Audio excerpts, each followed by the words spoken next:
The views and opinions expressed on this program are those of the participants and do not reflect the views of BronxNet or the program underwriters.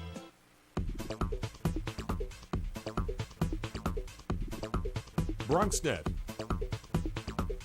Your voice, your views, your vision.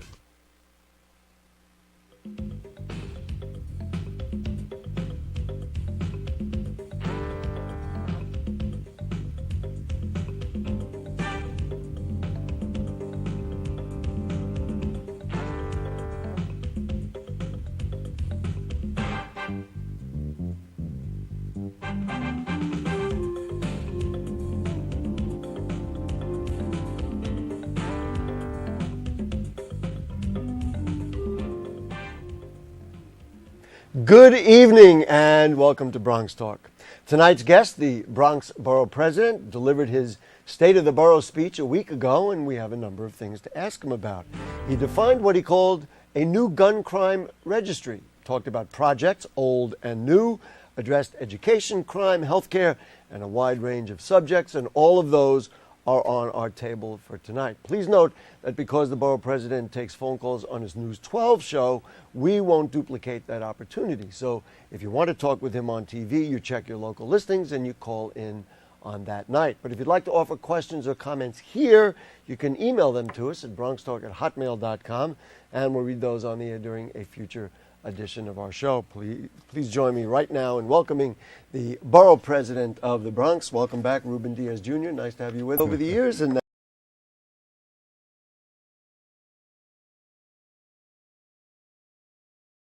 that's a nice thing. The record keeps going. Yeah, we keep breaking the record. We make history every time we come back. Every time we're here. Let's start with the gun registry. This was the biggest news, if there was news, that came out of your State of the Borough speech. How does that work? What is the gun registry, and how would it play out in the Bronx? Well, before I get into that, I just want to say that, as you mentioned, last week we gave our fourth State of the Borough address. This is the opportunity for me to speak to Bronxites and community leaders as to what has transpired from my office and working with leaders all over the borough and the city over the last 12 months, and what our vision is for the next year. I couldn't do that and do it in a way where it was live on television. If it were not for BronxNet, there you if go. it were not for the wonderful team that was here. I just want to thank Max and Derek Woods and the entire BronxNet team here. I just want to give a special shout out to Helen for working the teleprompters as well. And so, I think it's fitting to let the world know that the group and the team here, we could put them up against anybody else for that type of production. Well, I would have to echo that sentiment, because I wouldn't be here if it weren't for all those people and the fine work they do. But let's get to the meat of the matter. Among the many things that we talked about, I think the news of the day was the gun crime registry, which when you look at the gun conversation, the gun debate, gun control, gun regulation, gun reform, this is on everybody's lips nationwide, from the president on down. And, here in the Bronx, we've been able to do a lot of great things working with the NYPD, working with community leaders. In fact, one of the things I highlighted was that last year was our best year in homicides and shootings and shooting victims since 1963. But we still got to keep going, because anytime anyone gets shot, whether it's one, just one person, that's too many. Well, we do the Peace in Our Streets, buyback program, gun legislation. I even introduced a resolution at the pension board to study how is it that pension dollars are being invested and whether or not they are fueling gun sales and gun profits. So the one thing that we brought out was, why not have a gun registry? A gun crime registry. Essentially, it would work as like the sex offenders registry list. If you are someone who has been convicted of a gun crime, and what you need to do before you come out of jail is sign forms and register with your local law enforcement as to where you're working, where you live. And I believe that law-abiding citizens, we should know who among us are the ones that are perpetrating gun crimes. And I think it's been a great hit.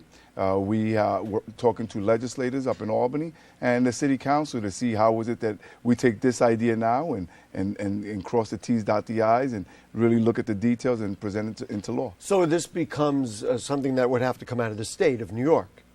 We could do it both ways. I would like to see it statewide. I'm assuming you might even want it to be nationwide. I would love to see it nationwide. I think, well, when you look at New York State, we have always proven to be the leaders in how our legislature with the governor of the state of New York, we've been the leaders, and a lot of other states really look to us whenever progressive or whenever cutting edge legislation is passed. But even in New York City in 2006, Councilman Peter Vallone, he did a registry. It's law now in New York City, but this registry is only for the eyes of the police department.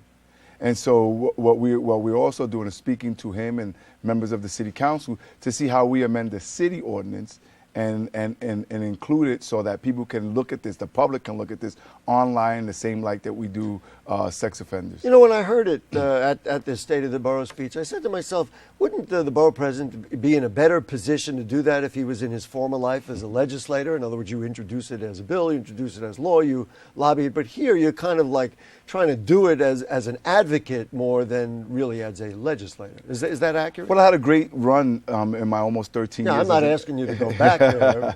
and we were effective up there, but I think that when you look at the borough presidency and what we've been able to do over the last 4 years, and this is something I wanted to highlight in my State of the Borough, is that we haven't made it about, a ceremonial position where you're just cutting ribbons or you're doing groundbreakings. We have introduced legislation in the City Council. We have the living wage, the New York Fair Wages for New Yorkers Act that was introduced at my behest. And, we're thinking now of legislation that we have in hearings in April on having a health impacts statement or study whenever you're developing a project. And so this is also another way for us, and what's benefited me as a former legislator are the relationships and the reputation and the camaraderie and the collegiality that I was able to develop. So I think it allows me, as the borough president, even though I'm not a legislator, to be able to facilitate that, whether it's in the New York City Council or up in the state legislature. What did you think of the Journal News up in Westchester publicizing the names and addresses of gun owners? They did it so that this were legal gun owners, of course, but just to show where all the permits were held. Is that the kind of thing you think, gee, maybe that'd be a way of at least identifying the scope of the gun issue in the borough of the Bronx or even in New York City? I'm not necessarily opposed to that, but I think when you look at those who have been opponents of gun reform, I think this is the perfect piece of legislation that everyone could get around. Why? Because we are addressing those who have committed crimes. And so while a lot of folks make the argument of infringing upon law-abiding citizens' Second Amendment rights, what this piece of legislation does is say, you know what, we're not talking about law-abiding citizens. We're talking about those who had a gun and committed a crime with it. I think we all have the right to know. And I'm hopeful that, again, those who have been always saying no to some level of reform can appreciate this piece of legislation. I think that when you look at different crimes, there are some crimes that rise above the level of many others. For instance, that's the reason why we have hate crimes.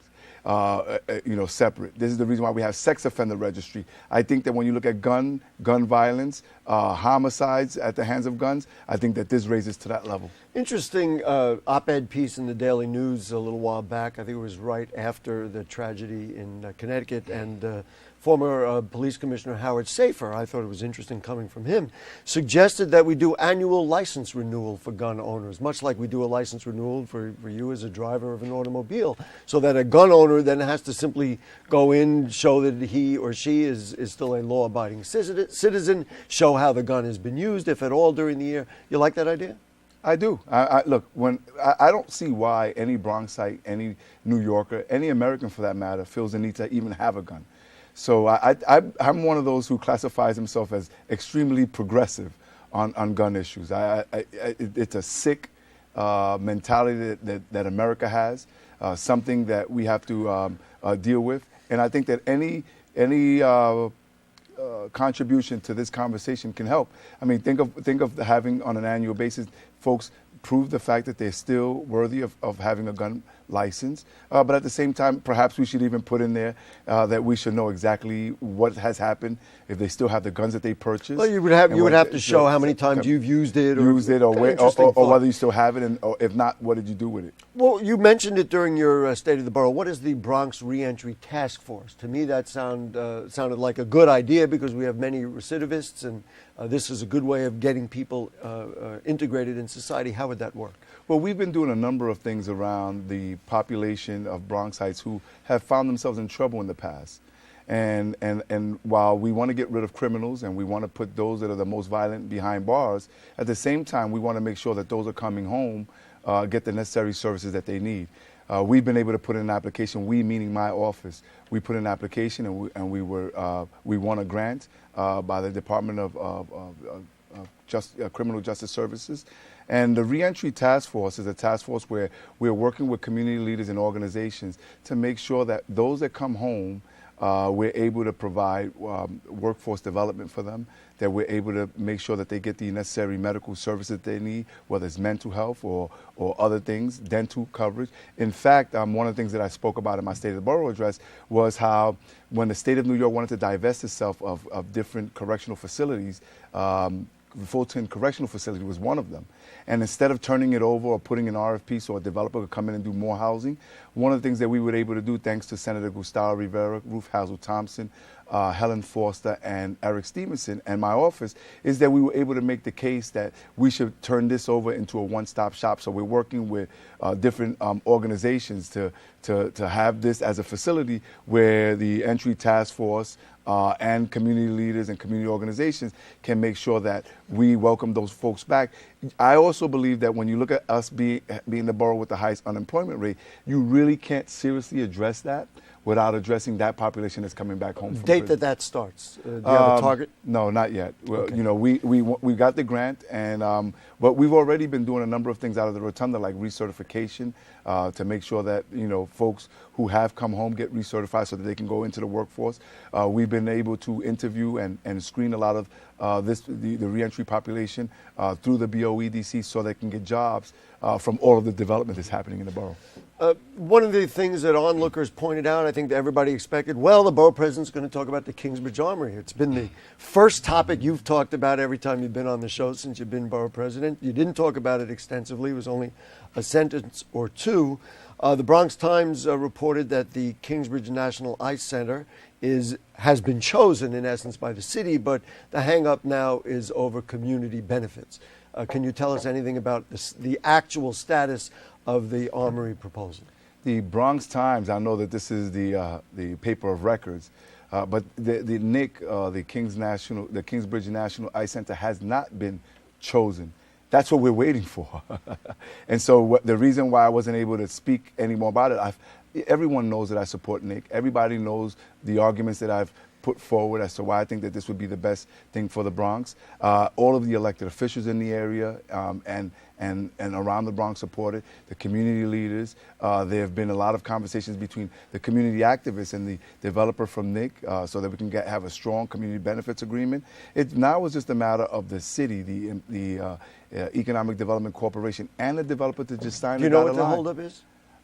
They also have their own negotiations as it pertains to NIC and the Bronx, from the borough president, from my office, to the elected officials, to the community board, to the community organizations.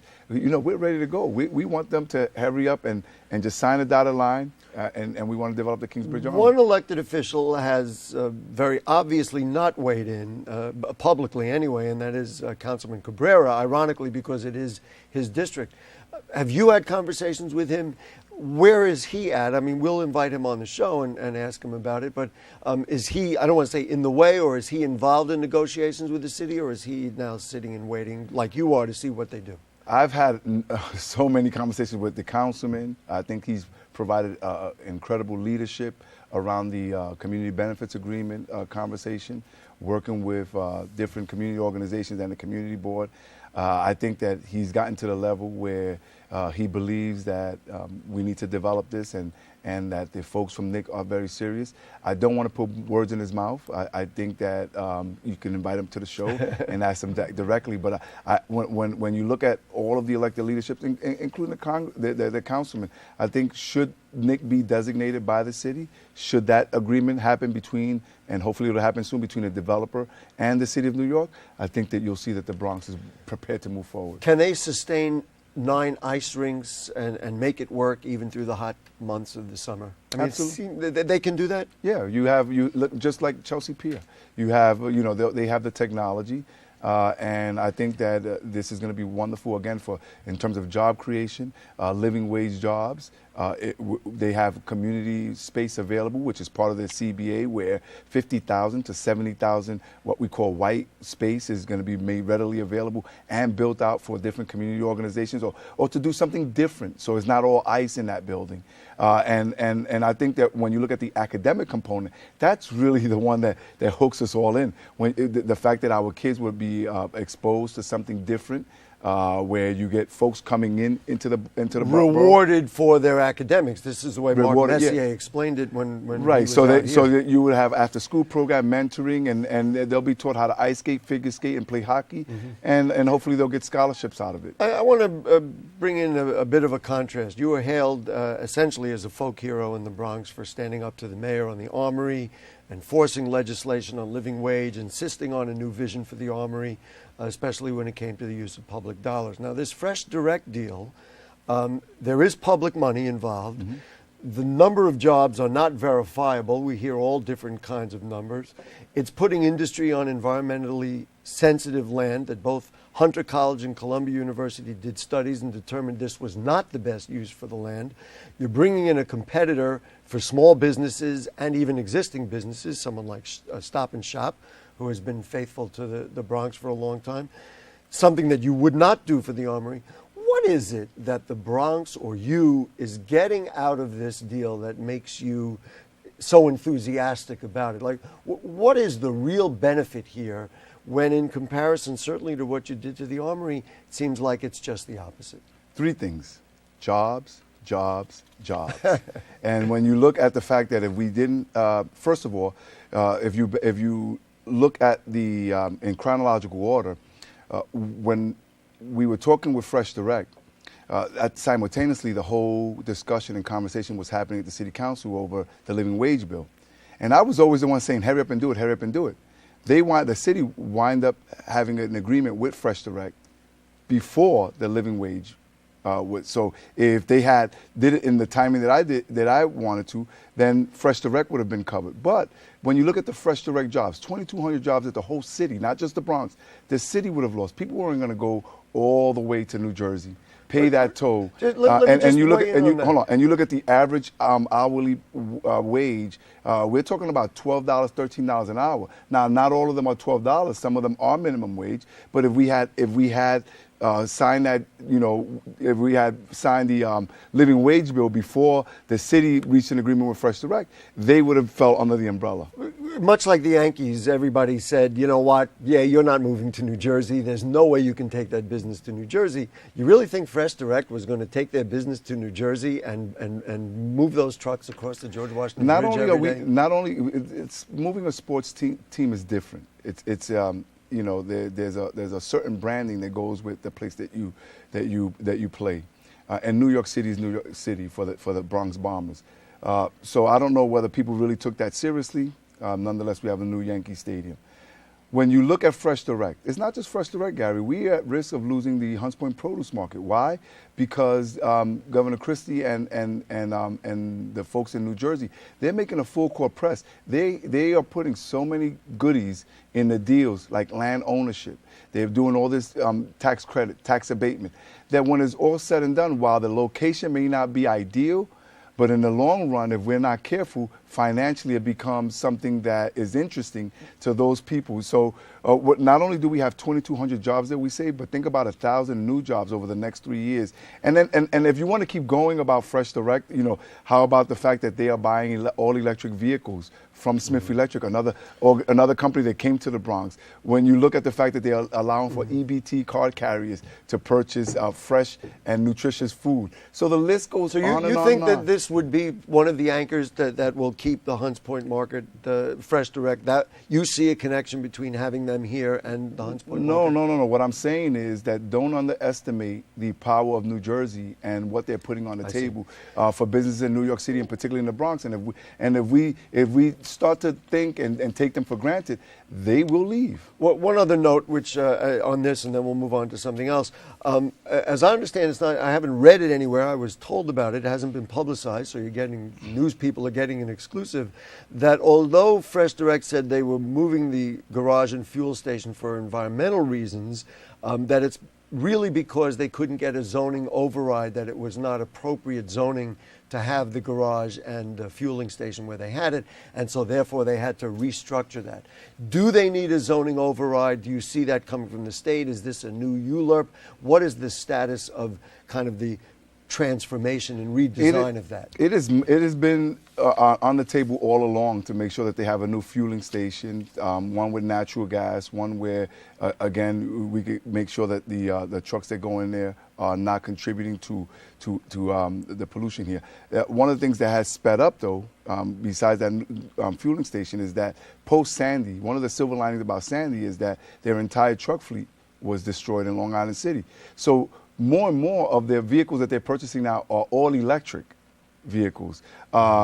Again, so the zoning question, you don't have information on I don't have the information yet, okay, but we'll come back in the future and we'll get it. But if it's needed, look, we want to do everything possible. Already, just last week there was a report in one of the other stations where 71 Bronxites, additional Bronxites, were hired by FreshDirect, and they're still in Long Island City, where all of the things that they agreed to do when they come to the Bronx, they already started doing it. They've already bought the all-electric vehicles. They're already delivering to every single corner of the borough. They're already allowing for EBT cards to be used. They're already hiring Bronxites, 71 Bronxites in one, in a couple of months. That's nothing to sneeze at. And you looked at Jason Ackerman on the news saying that they want to do more of this because they want to make this transition more smooth once they get here. They haven't even put a shovel to the ground yet. Let's talk about some other projects. You touted the malls coming to Kingsbridge, the Kingsbridge area,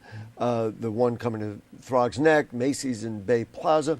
What's the sales pitch like? And I guess what I'm really looking for is, what do you hear back from developers who are hesitant about the Bronx? Is it the same old stereotypes? Are we fighting the same old thing, that this is not a good place to business? Give me a little bit about what it takes to bring them in and what kinds of obstacles you have to jump over to make these kinds of things happen. Well, first of all, they're starting to realize that the Bronx is safer than it's ever been.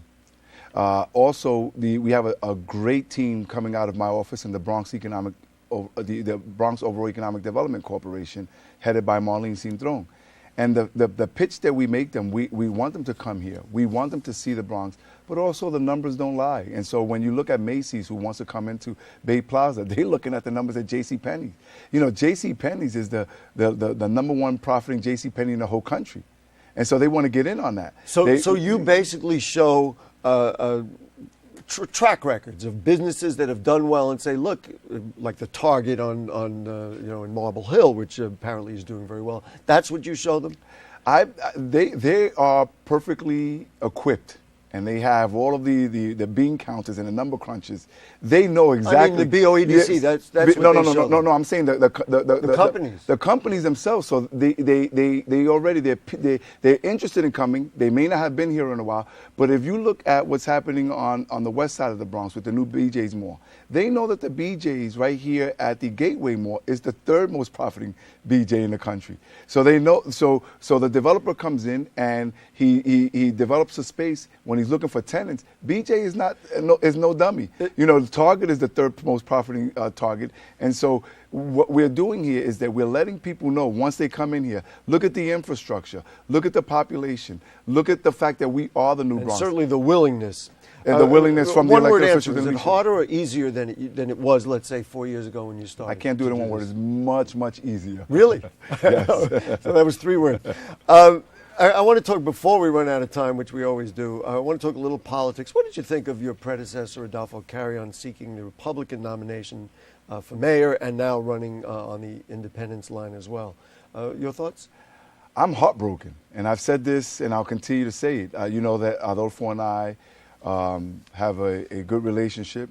I'm heartbroken because I'm a Democrat, and I thought that Adolfo would have made a wonderful candidate, would have been a formidable candidate as a Democrat. And for the fact is that when you look at the trajectory of his life in public service, a lot of that came from the support of Democrats. Whether he was a district manager at the community board, thanks to a Democrat borough president, Fernando Ferrer, whether he was a city council member with the support of the Bronx Democrats, borough president. He went to work for Democrat President Barack Obama.